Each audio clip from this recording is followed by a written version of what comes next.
देखिए, निर्वाण GS academy Dehradun के इस ऑनलाइन प्लेटफॉर्म पर आज हम लेकर आए हैं आपके साथ हिंदी व्याकरण। और हिंदी व्याकरण में अगर आप देखें तो हिंदी व्याकरण में हम जो है वर्णमाला को लेकर के आए।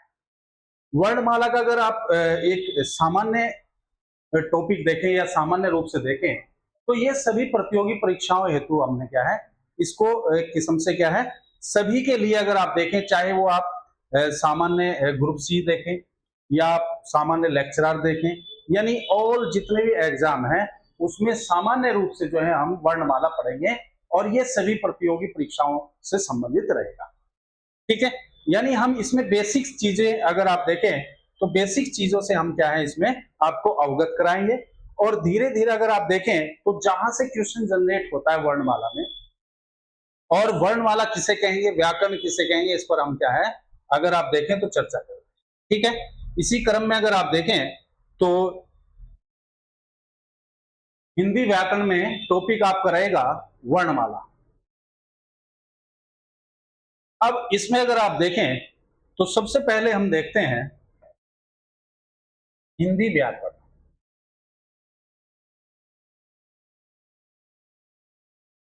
और हिंदी व्याकरण में हम अगर आप देखें तो हिंदी व्याकरण में सामान्य रूप से अगर आप देखेंगे व्याकरण किसे कहेंगे, और व्याकरण के साथ साथ पहले हम व्याकरण को फोकस करते हैं और फिर व्याकरण के बाद फिर हम वर्णमाला की ओर बढ़ेंगे। ठीक है, अगर हम व्याकरण को देखें तो व्याकरण का मतलब सीधा होता है विधन आकरण। अगर हम इस शब्द को क्या है विच्छेद करें और वर्णों के अनुसार देखें तो ये कहीं ना कहीं क्या है विधन आकरण हो जाता है। अब विधन आकरण का अगर आप सामान्य अर्थ दें तो इसको हम ये भी कह सकते हैं सामान्य अर्थ में, यानी कहीं ना कहीं अगर आप देखें तो विश्लेषण या स्पष्टीकरण। इसका एक सामान्य अर्थ जो आता है अगर आप देखेंगे सामान्य अर्थ, तो सामान्य अर्थ जो होगा वो कहीं ना कहीं अगर आप देखें तो एक तो हम कह सकते हैं विश्लेषण, और विश्लेषण के साथ साथ अगर आप दूसरा देखें तो विश्लेषण के साथ साथ दूसरा अगर आप देखें तो कहीं ना कहीं क्या होता है स्पष्टीकरण कह सकते हैं। क्या कह सकते हैं स्पष्टीकरण। ये दो सामान्य अर्थ निकल करके आते हैं। विधन आकरण यानी एक विशेष प्रकार का क्या है आकरण, एक विशेष प्रकार का विश्लेषण है या एक विशेष प्रकार का आपका स्पष्टीकरण। ठीक है, इसी क्रम में देखें तो व्याकरण जहां हम कहा विधन आकरण है, उसी क्रम में अगर आप देखें तो व्याकरण है क्या।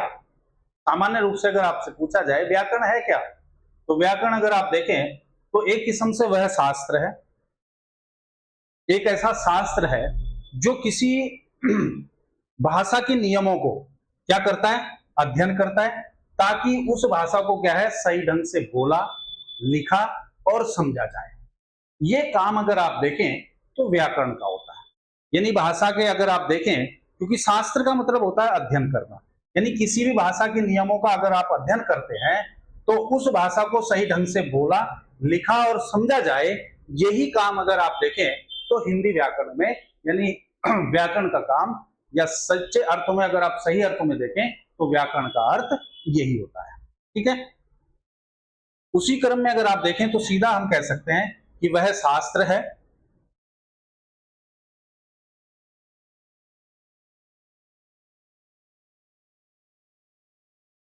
वह शास्त्र है जो किसी भाषा के,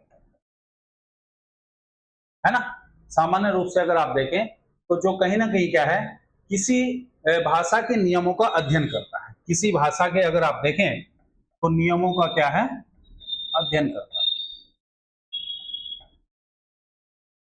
ये अध्ययन करता है।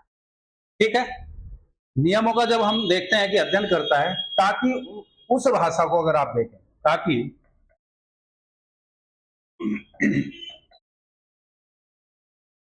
ताकि अगर आप देखें तो उस भाषा को क्या है, या उस भाषा को सही ढंग से, उस भाषा को सही ढंग से बोला, लिखा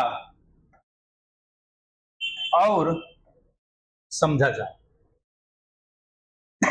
और समझा जाए। ठीक है, यानी सही ढंग से अगर आप देखें तो बोला, लिखा और समझा जाए, तो वही कहीं ना कहीं अगर आप देखें तो वही क्या कहलाती है, आपकी व्याकरण कहलाती है। सामान्य अगर अर्थ में देखें तो वही आपकी क्या है, वही व्याकरण।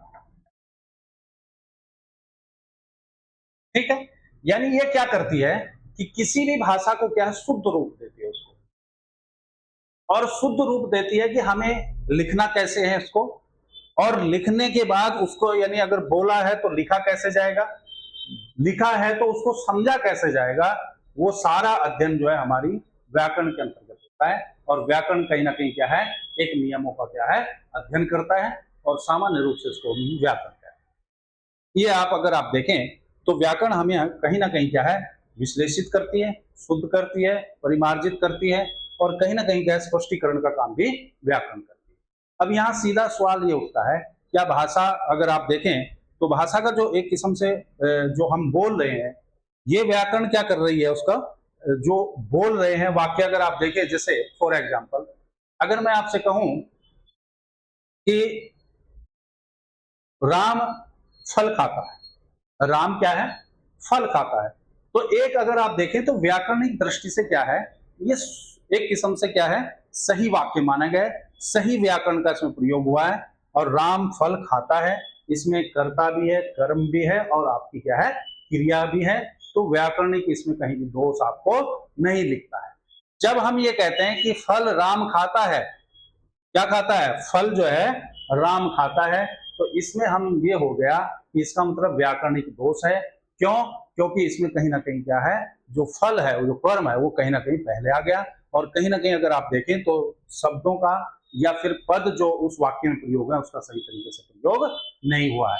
यही बताने का काम हमें कौन करता है, व्याकरण करती है। व्याकरण क्या करती है, वाक्यों का भी शुद्धिकरण करती है, उसके साथ साथ वर्णों का भी शुद्धिकरण करती है, और कहीं ना कहीं अगर आप देखें तो सीधा अगर आप देखें तो वाक्य, वर्ण और शब्द, इन तीनों का क्या है, विश्लेषण भी अगर आप देखें तो ये कहीं ना कहीं क्या है, व्याकरण के ही अंतर्गत आता है। ठीक है, तो व्याकरण अगर आप देखें सामान्य रूप से हम समझ सकते हैं, व्याकरण का मतलब वो शास्त्र है जो किसी भाषा के क्या है, अध्ययन करता है, और अध्ययन करने के साथ साथ हम उस भाषा को सही ढंग से बोला, लिखा जाए और उसको समझा भी जाए, वही व्याकरण। ठीक है, अब हम नेक्स्ट चलते हैं। जो हमारा आज का टॉपिक है वो टॉपिक है हमारा वर्णमाला। ये हमने क्या है, थोड़ा सा अगर आप देखें तो स्पष्टीकरण क्या है, हिंदी व्याकरण, तो व्याकरण क्या होती है, ग्रामर जिसको हम कहते हैं। तो नेक्स्ट अगर हम देखें तो हम फिर चलते हैं वर्णमाला पर, इस पर चलते हैं वर्णमाला पर।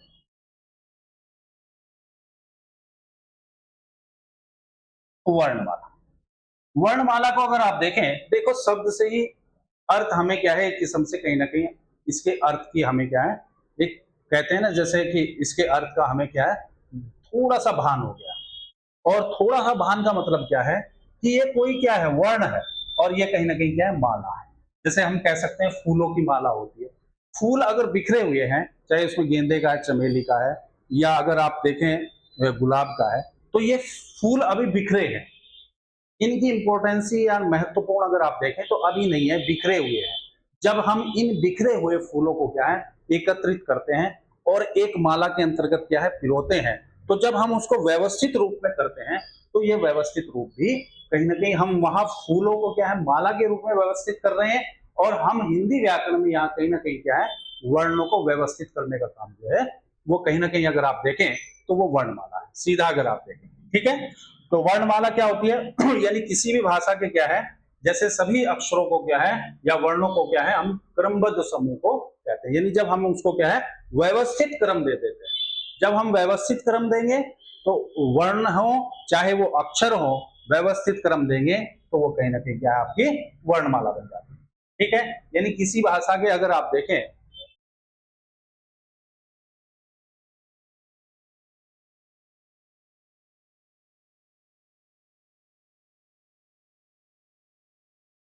किसी भाषा के अगर आप देखें अक्षरों वर्णों को व्यवस्थित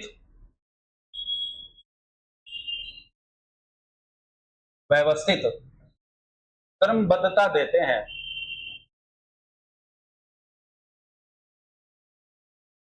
तो वहां वर्णमाला है, या वर्णमाला, तो वहां वर्णमाला का जन्म होता है। सीधा आप इसको ऐसे भी लिख सकते हैं, यानी सीधा अगर आप देखें तो कहीं ना कहीं क्या है, इस रूप में आपकी वर्णमाला। ठीक है, यानी किसी भाषा के अक्षरों वर्णों को क्या है, व्यवस्थित क्रमबद्धता देते हैं तो वहां वर्णमाला का जन्म हो जाता है।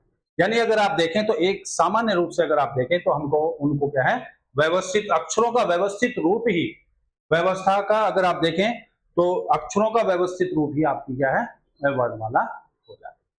ठीक है, इसी क्रम में अगर आप देखें तो व्याकरण का जो अर्थ है, सामान्य रूप से अगर आप देखें तो व्याकरण का अर्थ जो है, या वर्णमाला का अगर आप अर्थ देखें व्याकरण का अर्थ जो सामान्य रहता है, हमें बताता है कि शब्दों को कैसे जोड़ना है, वाक्य कैसे बनाने हैं, शब्दों का क्या है कैसे जोड़ना है, और वाक्यों को कैसे क्या है एक किस्म से क्या है अगर आप देखें बनाना है, और भाषा का उपयोग कैसे करना है, ये हम व्याकरण के अर्थ से सीखते हैं।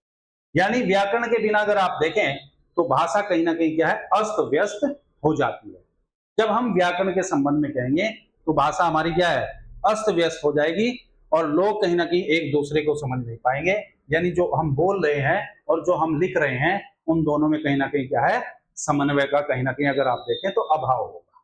ठीक है, और जब हम व्याकरण के अर्थ की बात करेंगे तो व्याकरण का अर्थ जो है वो सामान्य जो निकल के आता है कि वर्ण का जो एक किस्म से अगर आप देखें तो वर्णमाला, यानी सामान्य रूप से अगर आप देखें तो जो हम वर्ण ले रहे हैं, यानी वर्ण जो है सीधा अगर आप इसको थोड़ा सा और इसको आप इस पर चर्चा करें तो वर्ण जो है सामान्य रूप से अगर आप देखें तो ये भाषा की सबसे छोटी इकाई है। यानी भाषा की अगर आप देखें तो भाषा की सबसे छोटी इकाई कौन है, तो सबसे छोटी इकाई अगर आप देखें तो वो कहीं ना कहीं क्या है, ये ध्वनि है। ये जो ध्वनि है यही वर्ण है। बात समझे? यानी अगर आप देखें तो भाषा की छोटी इकाई ध्वनि है, इस ध्वनि को ही हमने क्या कहा है, वर्ण कहा, ये वर्ण है आपका। ठीक है, आगे फिर हम चर्चा करेंगे वर्ण क्या होता है, अक्षर क्या होता है। तो यहां आपको याद रखना है कि वर्णमाला अगर आप देखें तो वर्णमाला क्या है कि किसी भाषा के अक्षरों वर्णों को व्यवस्थित क्रमबद्धता देते हैं तो वहां वर्णमाला का जन्म हो जाता है। अब ये वर्ण क्या है, वर्ण हम कहेंगे कि भाषा की सबसे जो छोटी इकाई है, यानी जो ध्वनि है, यही आपकी वर्ण। ठीक है, इसी से फिर इतर हम अगर देखें तो आगे हम फिर चलेंगे कि वर्ण सीधा अगर आप देखें तो वर्ण में कहीं ना कहीं सामान्य रूप से अगर आप देखें तो वर्ण में कहीं ना कहीं क्या है सामान्य जो अर्थ आएगा आपका, वो वर्ण कहीं ना कहीं क्या है, जैसे वर्ण की छोटी, यानी भाषा की छोटी इकाई वर्ण है, और वर्ण से अगर आप देखें तो अक्षर और वर्ण में दोनों में क्या है, दोनों में अंतर क्या होता है, वर्ण किसे कहते हैं और अक्षर किसे कहते हैं। ठीक है, तो यहां अगर आप देखें तो भाषा की सबसे जो छोटी इकाई है वो ध्वनि है, अर्थात वर्ण। ठीक है, इसके बाद अगर आप देखें तो कहीं ना कहीं क्या है कि व्याकरण के अर्थ में हमने ये समझा कि व्याकरण के बिना भाषा कहीं ना कहीं क्या है, अस्त व्यस्त होगी। और व्याकरण हमें यह भी सिखाती है कि कैसे वाक्य को जोड़ना है, कैसे वाक्य को बनाना है, और सही भाषा का प्रयोग या उपयोग हम कैसे कर सकते हैं। ठीक है, और इसी क्रम में अगर आप देखें तो वर्ण की जो परिभाषा है, यानी किसी भाषा का जो छोटी इकाई है, यह छोटी ध्वनि जो है वर्ण कहलाती है। अर्थात अगर आप देखें तो ऐसी ध्वनि, अगर आप इसको और अर्थात, ठीक है, अर्थात के रूप में अगर आप देखें तो अर्थात सामान्य रूप से कहेंगे अर्थात ऐसी ध्वनि जिसका, अर्थात ऐसी ध्वनि जिसका, ठीक है, यानी ऐसी ध्वनि है जिसका कहीं ना कहीं क्या है, अंतिम विभाजन कर दिया गया, जिसका अंतिम विभाजन कर दिया है, अंतिम विभाजन कर दिया, ये रहता है सामान्य रूप से। ठीक है, यानी अंतिम विभाजन कर दिया गया है। आगे विभाजन करना क्या है, संभव नहीं है। ठीक है, एवं इसको भी लिख सकते हैं एवं आगे विभाजन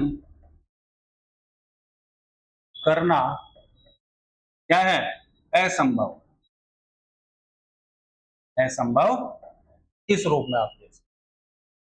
ठीक है, यानी अगर आप देखें तो इसका जो विभाजन करना है वो क्या है, अगर आप देखें तो असंभव रूप में, असंभव है। ठीक है, जैसे फॉर एग्जांपल अगर आप देखें, जैसे उसको, उस ध्वनि को हम सीधा हमने क्या कह दिया, उसको अगर आप देखें तो वर्ण कह दिया हमने। जैसे अगर आप देखें तो जैसे सामान्य रूप से अगर आप देखें तो इसमें कहीं ना कहीं क्या है, जैसे है ना, ये जितने भी अगर आप देखें तो जितने भी अगर आप देखें, जैसे अ ई उ ये सब देख सकते हैं, अ उ ई उ री, है ना, आदि, इनको देख सकते हैं। ये कहीं ना कहीं क्या है, ये कहीं ना कहीं अगर आप देखें तो ये सारे क्या है आपके वर्ड। ठीक है, इसी क्रम में अगर आप देखें फिर हम चलते हैं अक्षर की ओर। किसकी ओर चलते हैं, अक्षर।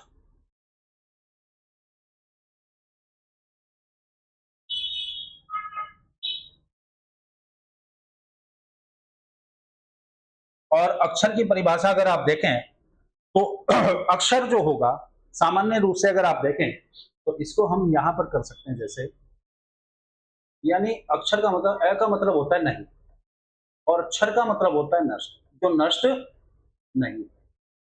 सामान्य अर्थ ये निकलता अक्षर, यानी उसका क्या है, सामान्य अर्थ अगर आप देखें तो क्या है, वो नष्ट नहीं होता। यानी जब किसी वर्ण का अथवा अगर आप देखें तो जब किसी, इसको आप जब किसी वर्ण, है ना, यानी जब आप अगर आप देखें तो किसी वर्ण का, अथवा ऐसे भी लिख सकते हैं, अथवा वर्णों, यानी जो वर्ण है हमारे पास, यानी अगर आप देखें वर्णों का कहीं ना कहीं क्या है, या वर्णों के समूह का उच्चारण, वर्णों के क्या है, समूह का उच्चारण। अब समूह का जो उच्चारण होगा कहां से हुआ है, अगर आप देखें तो समूह का उच्चारण जीभ, यानी जिसको हम कहते हैं जीवा। ठीक है, यानी जीभ के द्वारा या जीभ के एक झटके से कर दिया जाए, जीभ के एक झटके से किया जाए तो वहां क्या होगा, तो वहां अक्षर होता है। क्या होता है, तो वहां क्या कहलाएगा आपको, तो तब उसको हम क्या कहते हैं, तब वहां अक्षर होता है, अक्षर होता है, ये कह सकते।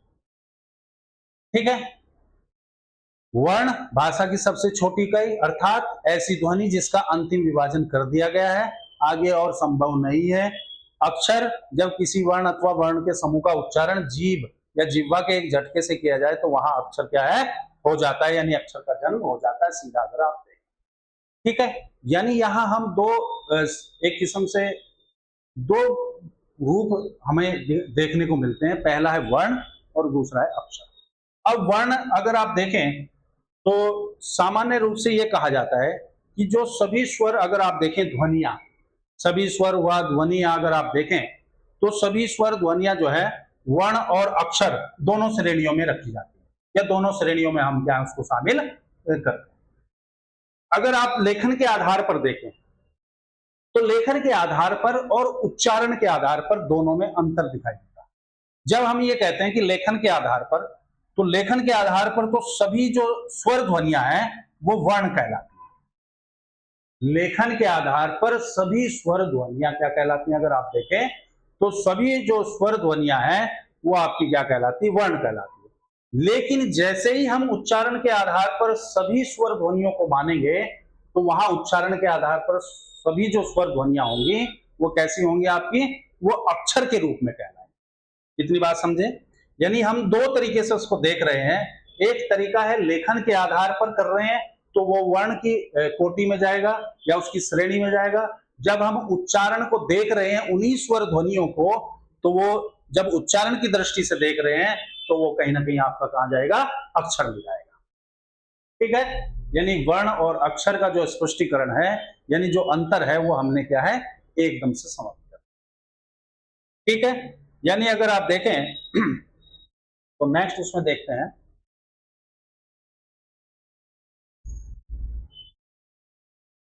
नोट करते हैं। और इसमें सामान्य रूप से अगर आप देखें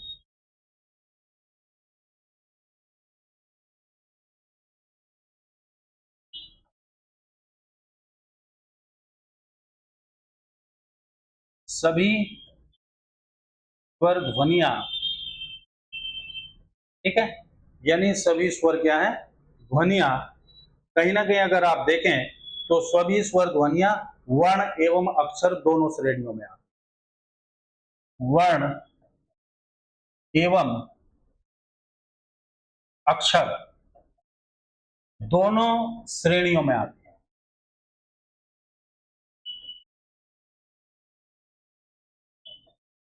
दोनों श्रेणियों में आती है, ये मान सकते हैं। ठीक है, जब हम ये कहते हैं कि कहीं ना कहीं क्या दोनों श्रेणियों में आती है, तो इसका मतलब यह है कि हम उसको दोनों श्रेणियों में शामिल कर रहे हैं। अर्थात अगर आप देखें, सामान्य रूप से अगर आप देखें, अर्थात लेखन के आधार पर सभी स्वर ध्वनियां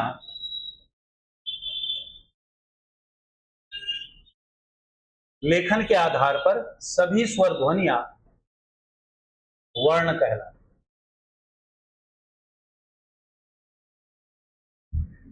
वर्ण कहलाती। और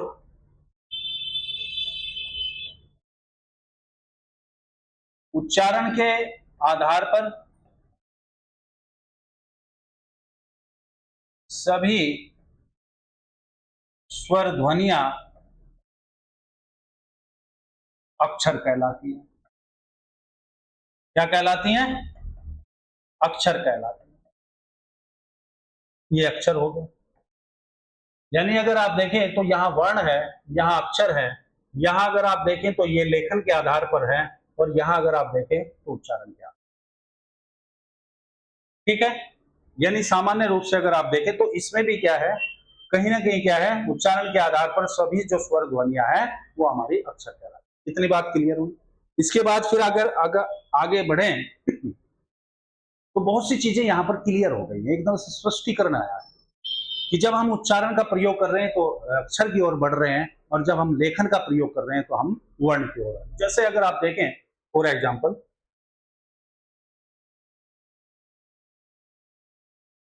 जैसे अगर आप देखें मैंने ये क लिखा है, ठीक है, अगर मैं इस क को अगर आप देखें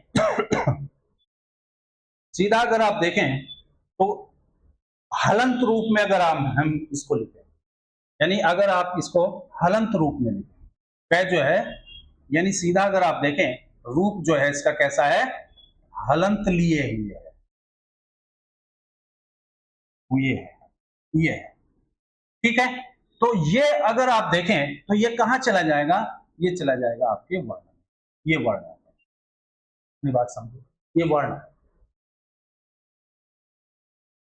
ठीक है, और जब हम इसी क को हलंत के बिना लेंगे, हलंत के बिना लिए हुए, तो ये कहां चला जाएगा आपका? ये अक्षर में चला जाएगा। इतनी बात क्लियर हुई। यानी अगर आप देखें तो वर्ण में क्या है? हलंत का प्रयोग है, और अक्षर में हलंत का प्रयोग नहीं है। इस रूप में भी हम इसको क्या है? ऐसा समझ सकते। ठीक है, सामान्य रूप से अगर आप देखें तो इसको हम इस रूप में भी समझ सकते हैं। रूप जो है वो हलंत के, यानी यहाँ पर लेखन का प्रयोग कर रहे हैं, और यहाँ हम उच्चारण का आधार कर रहे हैं। उच्चारण के आधार पर हम अक्षर कहेंगे, और लेखन के आधार पर हम उसको क्या है? वर्ण। स्पष्टीकरण सीधा अगर आप देखें। तो फिर हम आगे बढ़ेंगे, यानी अगर आप देखें तो वर्ण के भेद देखते हैं। नेक्स्ट बढ़ते हैं आगे, वर्ण के भेद। यानी अगर आप देखें तो वर्ण के भेद है। और वर्ण के भेदों में अगर आप देखें तो वर्ण के भेद क्या है, कितने भेद हो सकते हैं अगर आप देखें तो वर्ण वाला में अगर आप देखें तो दो प्रकार के, यानी सीधा अगर आप देखें तो दो प्रकार के, ये दो प्रकार है, ये आपको जानकारी है। अगर आप देखें तो दो प्रकार कौन कौन से हैं इसके, या दो भेद हम अगर आप देखें तो वर्ण के जो दो भेद हैं तो वो कहीं ना कहीं अगर आप देखें सामान्य रूप से अगर आप देखें तो कौन कौन से सामान्य रूप से अगर आप देखें तो पहला जो आएगा आपका क्या आएगा, स्वर आएगा, और दूसरा अगर आप देखें तो ये कहीं ना कहीं क्या है, व्यंजन। पहला हमारा देखें तो स्वर है और दूसरा कहीं ना कहीं अगर आप देखें तो व्यंजन है। इतनी बात क्लियर हुई। अब अगर आप देखें तो स्वर किसे कहेंगे और कहीं ना कहीं अगर आप देखें तो व्यंजन वर्ण किसे, ठीक है। नेक्स्ट अगर आप देखें तो यहां अगर आप देखें तो हम कहते हैं यानी स्वर, ठीक है। यानी अगर आप देखें तो कहीं ना कहीं क्या है, सीधा अगर आप देखें स्वर वर्ण है ना, यानी सामान्य रूप से देखें तो स्वर वर्ण आ जाएगा, और दूसरा अगर आप देखें तो व्यंजन वर्ण, ये स्वर वर्ण, ठीक है। स्वर वर्ण की बात करें हम तो स्वर्ण वर्ण क्या होता है और व्यंजन क्या होता है, सीधा अगर हम परिभाषा देखें इसकी तो स्वर का मतलब होता है कि जब हम किसी ध्वनि का उच्चारण जो है करने पर अगर आप देखें तो हमारे जो एक किस्म से श्वास उठी है वो हमारे मुख से होते हुए बिना किसी रुकावट के, कोई रुकावट नहीं है, बिना किसी रुकावट के व्यवधान के संघर्ष के मुंह से बाहर निकल जाती है, तो सामान्य हम उसको क्या कहते हैं, स्वर कहते हैं। या फिर हम ये भी कह सकते हैं कि स्वर अगर आप देखें तो स्वर वर्ण होते हैं जिन्हें किसी की सहायता की आवश्यकता नहीं होती। सामान्यतः रूप से देखें तो हमारे मुख से जो स्वतः उच्चारित ध्वनियां हैं वो स्वर ध्वनियां कहलाती हैं, ठीक है। सामान्य रूप से अगर आप देखें तो सामान्यतः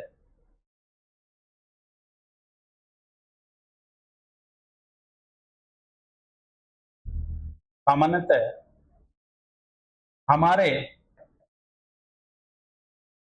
मुख से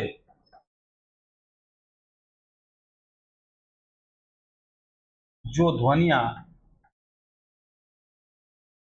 ठीक है, यानी अगर आप देखें तो स्वर वर्ण किसे कह रहे हैं, जो कहीं ना कहीं क्या है, सामान्यतः हमारे मुख से जो है स्वतः उच्चारित ध्वनियां है, जो स्वतः उच्चारित ध्वनियां आप लिख सकते हैं इसको, वह उच्चारित, जो स्वतः उच्चारित ध्वनियां है, ठीक है। यानी अगर आप देखें तो जो क्या है, स्वतः उच्चारित क्या है, ध्वनियां है। ये जो स्वतः उच्चारित ध्वनियां हैं यही ना कहीं अगर आप देखें तो स्वर है, यही क्या है आपका स्वर कहलाता है, यानी स्वर वर्ण, ठीक है। और अर्थात में अगर आप देखें तो जो बिना रुकावट के हमारे मुख से जो है कोई रुकावट नहीं होगी, एक झटके अगर आप देखें तो एक किस्म से क्या है, बिना रुकावट के कोई व्यवधान नहीं है, संघर्ष के बिना संघर्ष के अगर आप देखें मुख से बाहर निकल जाती है, तो वो कहीं ना कहीं क्या है, किसी रुकावट, व्यवधान, बाधा, संघर्ष के बाहर जो है निकल जाती है, तो वो कहीं ना कहीं हमारी स्वर ध्वनि कहलाती है। यदि एक किस्म से स्वर हमारे पास वो वर्ण हो जाता है, ठीक है। और हिंदी माला में अगर आप देखें तो हिंदी वर्णमाला में अगर आप देखें तो हिंदी वर्णमाला में कितने हमारे स्वर हैं,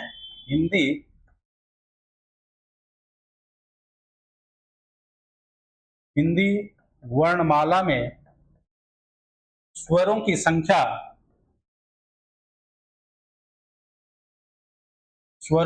हमारे पास क्या है, ये 11 है। इस पर भी अगर आप देखें तो कहीं ना कहीं क्या है, जैसे सामान्य रूप से अगर आप देखें तो कहीं ना कहीं क्या है, कुछ इस पर भी एक किस्म से अगर आप देखें, कहीं कहीं आपने देखा होगा 13 है, कहीं कहीं आपने देखा होगा तो 10 है। इस पर भी अगर आप देखें तो यहाँ पर भी क्या है, एक किस्म से भेद हो जाता है। जब हम अगर आप देखें, जब हम कुल की बात करते हैं तो कुल आपके जो है 13 हो जाते हैं। कितने हो जाते हैं, 13 यानी 13 हो जाते हैं। और यहीं अगर आप देखें, जब हम इस पर विस्तृत चर्चा करेंगे, जब अगर आप उच्चारण के आधार पर देखें तो 10 हो जाते हैं। तो इस रूप में भी हम क्या है उसको समझ सकते हैं यानी हिंदी वर्णमाला में अगर आप देखें सामान्य जो कंसेप्ट है आपका, वो सामान्य कंसेप्ट आपका ये है कि 11 है, लेकिन कहीं ना कहीं अगर क्वेश्चन को थोड़ा सा ट्विस्ट यानी घुमा दिया गया तो वहां 13 आएंगे। तो 13 किस हिसाब से आएंगे, और जब हम 10 के का मूल्यांकन कर रहे हैं तो 10 हम किस आधार पर कहते हैं, ये मैंने लिखा है जैसे उच्चारण के आधार पर, और जो कुल है हमारे वो 13 आ जाते हैं। ये जब हम स्वरों से संबंधित विस्तृत चर्चा करेंगे तब वहां ये चीजें क्लियर यानी स्पष्टीकरण हो जाएगा। ठीक है, उसी के रूप में अगर आप देखें तो हमारे पास जो है किस्म से, यानी अगर आप देखें तो 11 हो जाते हैं। इनकी अगर आप संख्या देखें तो ये कौन कौन से आपके हो जाते हैं, जैसे अगर आप देखें यहाँ आप इंक्लूड कर सकते हैं। जैसे अगर आप देखें स्वरों की संख्या में, तो यहाँ अगर आप देखें ये स्वर है और ये स्वर आपके पास क्या है, 11 है।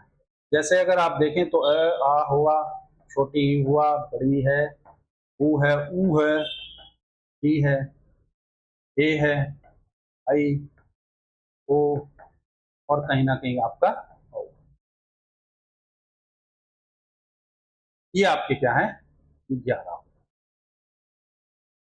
ठीक है, जब मैं इनको कह रहा हूं कि उच्चारण के आधार पर, तो कहीं ना कहीं आपकी जो री है ये उच्चारण के आधार पर, इसको हम क्या है इंक्लूड नहीं करते क्योंकि ये संस्कृत से पास आता है। तो कहने का मतलब है कि यहाँ अगर आप देखें तो स्वरों की संख्या हमारी कितनी हो जाती है, 11 हो जाती है। कुल के हिसाब से देखें तो कहीं ना कहीं आपकी 13 हो जाती है। जब हम उच्चारण की दृष्टि से देखेंगे तो उच्चारण की दृष्टि से आपकी कितनी है, 10 हो जाती है। ठीक है, इसी रूप में अगर आप देखें तो जैसे भाषा अगर आप देखें तो जो हिंदी का विकास हुआ है वो एक विकास क्रम में हुआ, जैसे आप समझ सकते हैं। जैसे संस्कृत भाषा है, फिर आपके पास अगर आप देखें तो पाली आती है या है ना, संस्कृत हुआ, फिर आपके पास क्या है सामान्य रूप से पाली है, तो फिर अपभ्रंश है ना। इस रूप में आपको क्या है यानी प्राकृत है, फिर अपभ्रंश है। ये क्लासिफिकेशन अगर आप देखें तो सामान्य रूप से ये देखा है। जैसे संस्कृत हुआ है ना, पाली हुआ, प्राकृत हुआ, फिर अपभ्रंश है। उसी में किसी ने सामान्य रूप से दे दिया कि ये क्या है, ये प्राचीन अपभ्रंश है, ये कहीं ना कहीं क्या है, ये अवहट है, ये अपभ्रष्ट है। इस रूप में क्या है, फिर हम हिंदी तक पहुंचते हैं। तो कहने का मतलब है कि संस्कृत में भी अगर आप देखें तो स्वरों की संख्या कहीं ना कहीं अगर आप देखें तो 9 हो जाती है, और कुल वहां भी 13 ही है। ठीक है, इसी प्रकार अगर आप देखें तो पाली में भी कहीं ना कहीं क्या है 10 स्वर हो जाते हैं। उसी प्रकार अगर हम अपभ्रंश की बात करें तो अपभ्रंश में भी कहीं ना कहीं आपके क्या है, वो कहीं ना कहीं 8 स्वर हो जाते हैं। हालांकि हमें उन पे नहीं जाना है, हमें सामान्य ये याद रखना है कि हमें हिंदी वर्णमाला के अनुसार, वो मैंने सिर्फ आपको ये बताया कि ये संस्कृत की जो पीढ़ी यानी विकास क्रम है, उस विकास क्रम में हम हिंदी में भी स्वरों को इस रूप में देख रहे हैं कि जहां आपके पास क्या है 13 है कुल, और सामान्य रूप से प्रयोग में अगर आप देखें तो 11 है, और उच्चारण की दृष्टि से हमारे पास क्या है 10 हो जाते हैं। ये हम देख रहे हैं। ठीक है, अब नेक्स्ट अगर आप देखें तो स्वरों का वर्गीकरण चलता है, यानी जो स्वर है उसका वर्गीकरण क्या है। ठीक है, और जब हम स्वरों का वर्गीकरण करेंगे, इस वर्गीकरण के आधार पर ही फिर हम अगर आप देखें तो मात्रा काल के आधार पर देखेंगे। जैसे आपने पढ़ा होगा तो मात्रा काल के आधार पर अगर आप देखें, जैसे हर्ष हुआ, उसके बाद दीर्घ हुआ, और दीर्घ के बाद अगर आप देखें तो प्लूत का भी एक कंसेप्ट रहता है। हालांकि हमें सामान्य ही रहना है। सामान्य का मतलब है कि हमें सिर्फ क्या है दीर्घ और कहीं ना कहीं क्या है हर्ष, यानी आपके पास क्या है लघु स्वर को ही हम मान्यता देते हैं। प्लुत का कहीं ना कहीं अगर आप देखें तो सामान्य जनरल स्ट्रेट फॉरवर्ड क्वेश्चन रहता है कि जो त्रिमात्रिक होते हैं, जब मात्रा काल के अनुसार हम इस पर डिटेल में चर्चा करेंगे तो उसमें आपका प्लुत आ जाता है। ठीक है, तो जाहिर सी बात है अब अगर आप देखें तो हम स्वरों का क्या है वर्गीकरण देखें। नेक्स्ट अगर आप देखें तो स्वरों का ये वर्गीकरण है। ठीक है, और इस स्वरों के वर्गीकरण को अगर आप देखें तो ये कितने भागों में बांटा गया है स्वरों का वर्गीकरण। तो वर्गीकरण को अगर आप सामान्य रूप से देखें तो कहीं ना कहीं क्या है 5 आधार पर किया गया है। कितने आधार पर किया गया है, 5 आधारों पर किया गया। ये 5 आधार दिए गए हैं, काफी इंपॉर्टेंट है। और 5 आधार जब दिए गए हैं तो इसमें जो पहला आधार है आपका, वो पहला आधार क्या है, वो पहला आधार अगर आप देखें तो कहीं ना कहीं क्या है मात्रा काल के आधार पर। किसके आधार पर है, मात्रा काल के आधार पर। उसके बाद अगर आप देखें दूसरा जो आधार है वो कहीं ना कहीं अगर आप देखें तो उच्चारण के आधार पर। किसके आधार पर है? उच्चारण के आधार पर।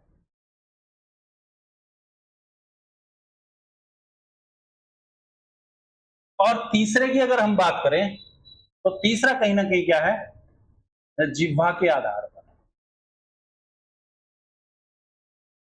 यानी इसको हम अवयव भी कह सकते हैं, जिह्वा के जितने भी अवयव हैं या कारक हैं उसके आधार पर हम कह सकते हैं, या जिह्वा से उत्पादित कह सकते हैं, ऐसे भी हम शब्दों का प्रयोग कर सकते हैं। उसके बाद अगर आप देखें तो ओष्ठ की गोलाई के आधार पर हम कर सकते हैं। चौथा अगर आप देखें तो ओष्ठों की गोलाई के आधार पर।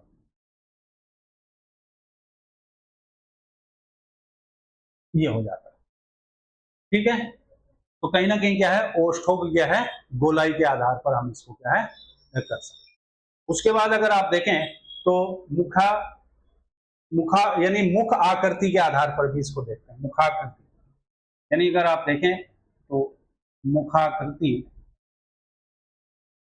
के आधार पर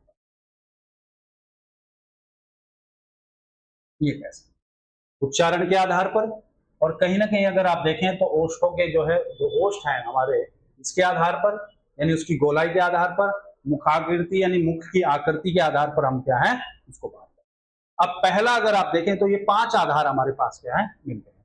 इसी के आधार पर अगर आप देखें तो पूरी जो स्वर एक संरचना बनी है, वो जो स्वर की वर्ण वर्ण यानी अगर आप देखें तो स्वर वर्ण की जो संरचना बनी है वो इन्हीं 5 आधारों पर क्या है टिकी है।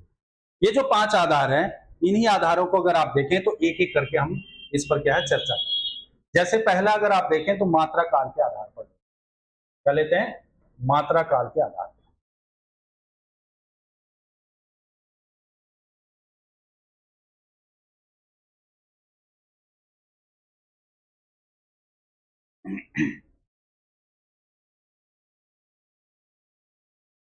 इस मात्रा काल के आधार को अगर आप देखें तो ये मात्रा काल कहता है कि किसी भी स्वर के उच्चारण में अगर आप देखें तो लगने वाले समय को कहते हैं।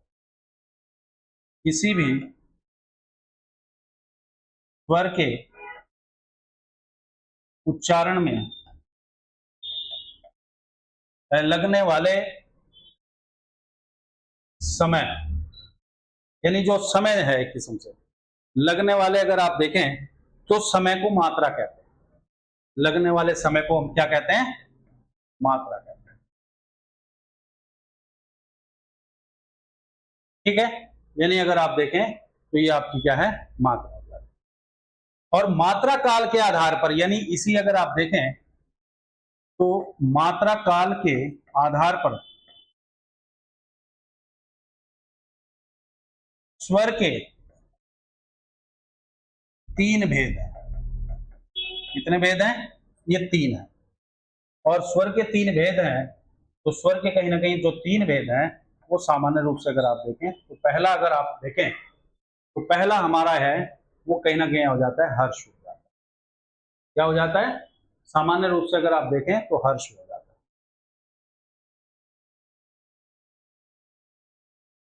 दूसरा अगर आप देखें तो दीर्घ स्वर हो जाता है। तीसरे की अगर हम बात करें तो ये प्लुप्त हो जाता है, प्लुप्त स्वर। इसको भी हम मान्यता देते हैं सामान्य, लेकिन हमें 2 को मान्यता देनी है ज्यादातर। सामान्य अगर आप हिंदी के रूप में देखें तो हिंदी के रूप में कहीं ना कहीं क्या है 2 से मान्यता, ठीक है। अब हर्ष स्वर को अगर आप देखें तो कहीं ना कहीं क्या है, ये एक सामान्य रूप से अगर हर्ष स्वर की बात देखें तो हर्ष स्वर हम किसे कहेंगे, यानी सामान्य रूप से अगर आप देखें तो एक मात्रा का जो समय लगता है, सीधा अगर आप देखें तो इसको हम ऐसे भी लिख सकते हैं, एक मात्रा का समय जब लगता है तो लघु स्वर है। वहां क्या है? लघु स्वर, ठीक है। यानी इसको अगर आप देखें तो अर्थात कहीं ना कहीं क्या है, अर्थात एक मात्रा, इसको हम क्या कहेंगे, एक मात्रिक कहेंगे। बहुत इंपॉर्टेंट क्या कहलाता है ये आपका, ये एक मात्रिक कहलाता अब इसमें क्या है, अगर आप देखें तो कहीं ना कहीं दीर्घ किसे कहेंगे सामान्य रूप से, तो इसमें इसको अगर आप लार्ज रूप में देखें तो यहीं पर क्या है, हमारे पास क्या है, एक मात्रा का जो समय लगता है, जब लगता है तो लघु स्वर है, यानी उसको हम एक मात्रिक कहते हैं या हर्ष है। इसी रूप में अगर आप देखें तो इसी में जो है आपके 4 लघु, इसी को हमने कहा हर्ष स्वर, ठीक है। इनकी संख्या अगर आप देखें तो पहला जो आता है आपका वो कोई ना कहीं आता है आपका अ। उसके बाद अगर आप दूसरा देखें तो दूसरा कहीं ना कहीं क्या आता है, ये 4 हमारे पास क्या है, लघु स्वर। ये 4 अगर आप देखें तो आप समझ सकते हैं, जैसे दूसरा अगर आप देखें तो ई है, तीसरे की बात करें हम तो ऊ है, और चौथे की बात करें हम तो, ठीक है। ये जो हमारे लघु यानी जो 4 हमारे पास क्या है लघु यानी हर्ष स्वर है, यही कहीं ना कहीं आप हमारे जो है अगर आप देखें, यही इसी को हम लिख सकते हैं, यही मूल स्वर है। क्या है, यही हमारे क्या है मूल स्वर होते हैं। जो लघु स्वर हैं इन्हीं को कहीं ना कहीं क्या है मूल स्वर कहा गया। ये आप समझ, यही हमारे मूल स्वर है, इससे अलग आपके पास मूल स्वर नहीं, ठीक है। तो यहां अगर आप देखें तो यहां हमने क्या है, इनको क्या है इस रूप में रखा। अब अगर आप देखें तो दीर्घ स्वर किसे कहेंगे, और दीर्घ स्वर के बाद अगर आप देखें तो प्लुत स्वर हम किसे कहेंगे, ठीक है। इस पर अगर आप देखें तो जो हमारी कल की कक्षा होगी वो कल की कक्षा हमारी क्या है, दीर्घ स्वर, प्लुत स्वर, और इससे संबंधित अगर आप देखें तो हम कुछ क्वेश्चनों को भी लेकर के आएंगे। और कहीं ना कहीं क्या है, जो हमारे 5 आधार हैं, जब हम इनको कंप्लीट करेंगे, इन 5 आधारों के आधार पर अगर आप देखेंगे तो जो क्वेश्चन जनरेट हो सकता है वो कैसे पूछा जा सकता है, उस पर भी हम क्या है चर्चा करेंगे। तो हमारी जो कल की कक्षा होगी वो दीर्घ स्वर और प्लुत स्वर को लेकर के, ठीक है। तो आज के लिए आपकी कक्षा का यहीं पर क्या है विराम करते हैं।